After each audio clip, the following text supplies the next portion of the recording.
संगमनेरमध्ये महायुती पराभूत झाली आहे, यात काही दुमत नाही. आमचे शेवटी लक्षात घ्या, संघटन प्रत्येक निवडणूक वेगळी असते. विधानसभा ही वेगळी होती, नगरपंचायत वेगळी आहे, आता येणाऱ्या जिल्हा परिषदा वेगळ्या राहणार आहेत. ग्रामीण भागात शहरी भागाचे प्रश्न वेगळे वेगळे असतात. मला असं वाटतं की त्या पराभवाला दुसऱ्या कुठल्याही अँगलने न पाहता, पराभव सगळ्यांचा होऊ शकतो, त्यांचाही झाला होता. जनतेने परत त्यांना संधी दिली, कदाचित त्यांनी काही सुधारणा त्यांच्या कार्यपद्धतीमध्ये केल्या असाव्यात. पण सांगायचं तात्पर्य की आम्ही खचणार नाही आहोत. येणाऱ्या जिल्हा परिषद पंचायत समितीमध्ये मी तुम्हाला विश्वास देतो की 70% जागा संगमनेर तालुक्यामध्ये हे महायुतीच्या आल्याशिवाय राहणार नाही. दरम्यान पुणे जिल्ह्यामधील नगर परिषदांवर अजित पवारांच्या राष्ट्रवादीचं वर्चस्व असल्याचं पाहायला मिळालं. 8 नगर परिषदांवर राष्ट्रवादीनं झेंडा फडकवलाय. बारामती, माळेगाव, जेजुरी, इंदापूर, दौंड, भोर, जुन्नर, शिरूर या नगर परिषदांवर राष्ट्रवादीनं सत्ता मिळवली आहे. तर सासवड नगर परिषदेमध्ये भाजप उमेदवाराचा नगराध्यक्षपदी विजय झाला.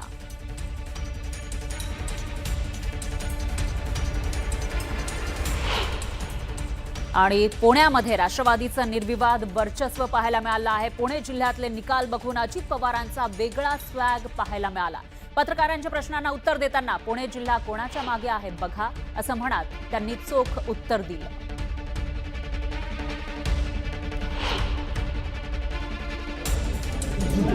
जिल्हा कोणाच्या माध्यमातून जिल्हा कोणाच्या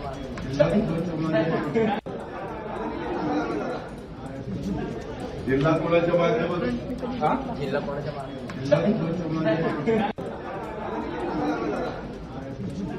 जिल्हा कोणाच्या माध्यमातून जिल्हा कोणाच्या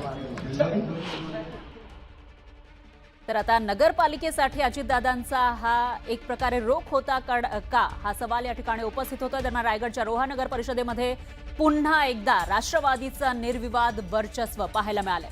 रोहा नगरपालिकेच्या निवडणुकीमध्ये राष्ट्रवादी काँग्रेसच्या उमेदवार बनश्री शेडगे तब्बल 5,000 मतांच्या फरकानं विजयी झाल्या. या विजयाबाबत सुनील तटकरेंनी कार्यकर्त्यांचे आभार मानले. श्रीवर्धनमध्ये पक्षाला 17 जागा मिळाल्या आहेत, मात्र तिथं नगराध्यक्षपद थोड्या मतांनी गमवावं लागलं. त्यामुळे तटकरेंनी खंत व्यक्त केली. अतिशय उत्तम पद्धतीने एका तरुण युवतीला संधी दिली. राष्ट्रवादीने 2 युवतींना संधी दिली, एक बनश्री आणि दुसरी दांडेकर. दोघी युवती आमच्या निवडून आल्या. समर्थपणाने आदितीच्या नेतृत्वाखाली या जिल्ह्यामध्ये अतिशय उत्तम पद्धतीने काम.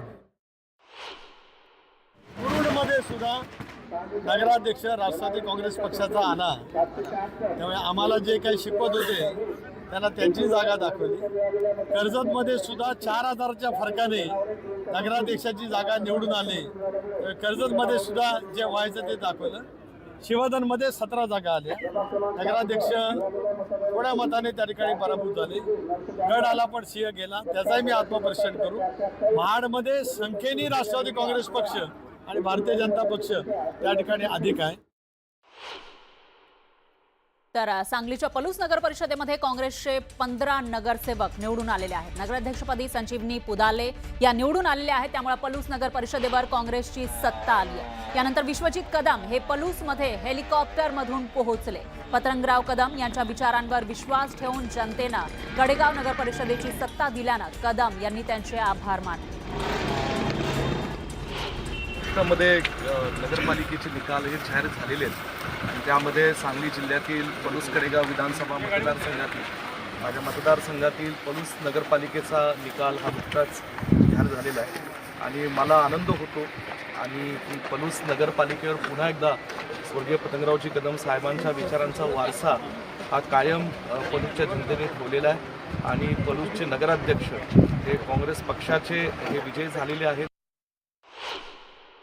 महेंद्र पलाड यांनी पलूसच्या सर्व ज्येष्ठ नेत्यांना हाताशी घेऊन विकास कामांच्या जोरावर काँग्रेसची ही निवडणूक लढवली आणि जनतेने सुद्धा सर्वांच्यावर विश्वास ठेवून अतिशय चांगले उमेदवार असल्यामुळे नगराध्यक्षासह 15 उमेदवार काँग्रेसचे निवडून दिले. हा विकास कामांचा विजय आहे. तर इकडे जालन्यातील भोकरदन नगर परिषदेवर राष्ट्रवादी शरदचंद्र पवार पक्षाच्या सत्ता मिळवलेली आहे. मिर्झा समरीन नगराध्यक्षपदी विजयी झाल्यात. त्यामुळे भाजप नेते रावसाहेब दानवे यांना जोरदार धक्का बसलाय. राष्ट्रवादी पक्षाच्या समरीन मिर्झा विजयी होताच राष्ट्रवादी शरदचंद्र पवार पक्षाच्या कार्यकर्त्यांनी जोरदार मिरवणूक काढली. यावेळी भाजप नेते रावसाहेब दानवे यांच्या घरासमोर माजी आमदार चंद्रकांत दानवेंनी जोरदार जल्लोष केला. आज राष्ट्रवादी काँग्रेस पार्टी शरदचंद्रजी पवार साहेबांच्या माध्यमातून जनशक्ती विरुद्ध जनशक्तीचा हा मोठा विजय झालेला आहे.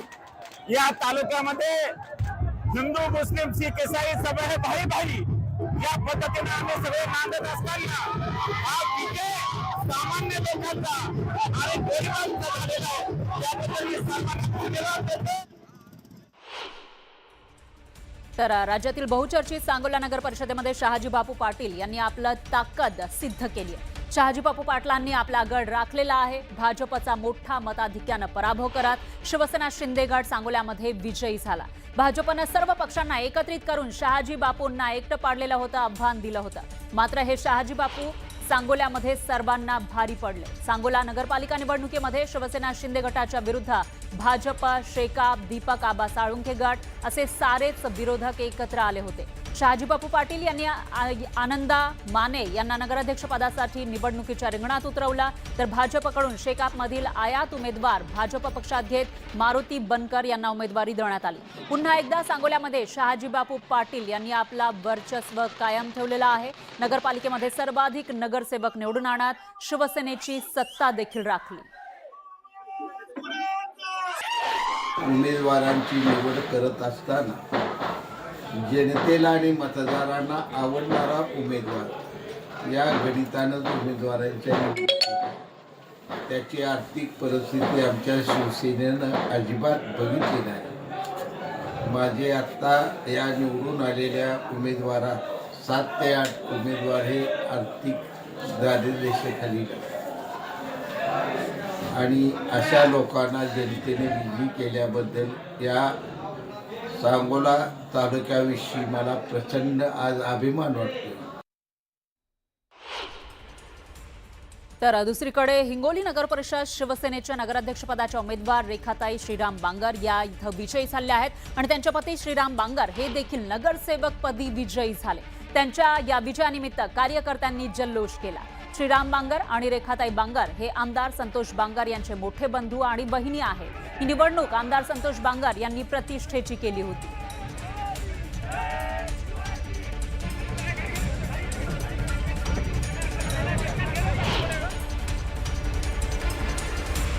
तर नगर परिषदा आणि नगरपंचायतींचं चित्र आता स्पष्ट झालेलं आहे. त्यामुळे काही ठिकाणी जल्लोष आपल्याला पाहायला मिळतोय तर काही पक्षांमध्ये एक वातावरण आपल्याला या ठिकाणी दिसून येत आहे. सॅडनेस आहे. या सगळ्यांचे अपडेट आपण न्यूज 18 लोकमतच्या माध्यमातून घेत राहणार आहोत.